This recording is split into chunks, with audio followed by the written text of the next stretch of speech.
In the Greek period, we take a look at the successes and failures of democracy. It's really the Greeks who introduced the world to the democratic system. So we have a period where there was great tyrants, and more of an empirical sort of monarchical sort of view or regimes.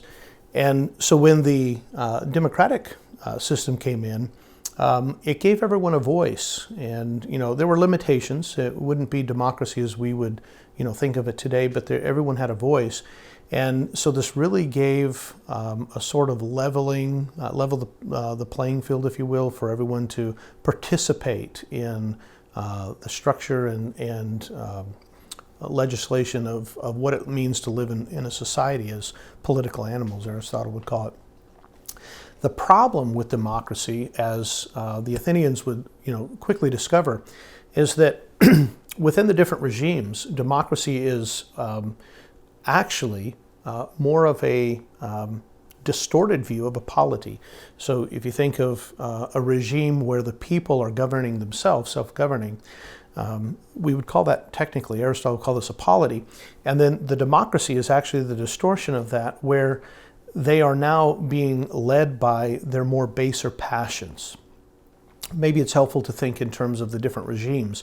There are three regimes and then three distortions of those regimes. So if you think of a monarchy, you have a king. So this is the one ruling over the many for the benefit of the many. And then you have what we call aristocracy, which is the few nobles ruling over the many for the benefit of the many. And then, of course, you have this polity, which is the many ruling over themselves for the benefit or the flourishing of themselves. The distorted views really is based on the shift in emphasis for whom the benefit is, who is receiving the benefit. So, for example, in a monarchy, you move from a king ruling over the one ruling over the many for the benefit of the many, to the one ruling over the many for the benefit of the one. So the benefit changes, the benefactor, the beneficiary rather, changes in a distorted view.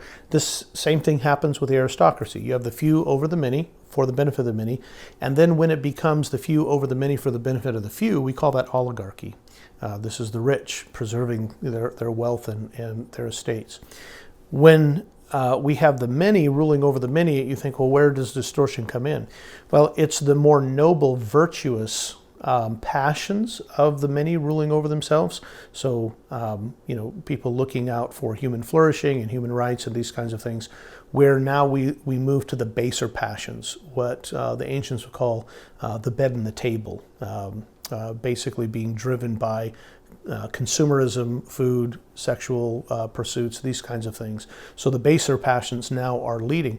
And so pure democracy, as has been rightfully said, is really reduced to two wolves and a sheep voting on what they're going to have for dinner. So pure democracy becomes a kind of tyranny, a tyranny of the mob.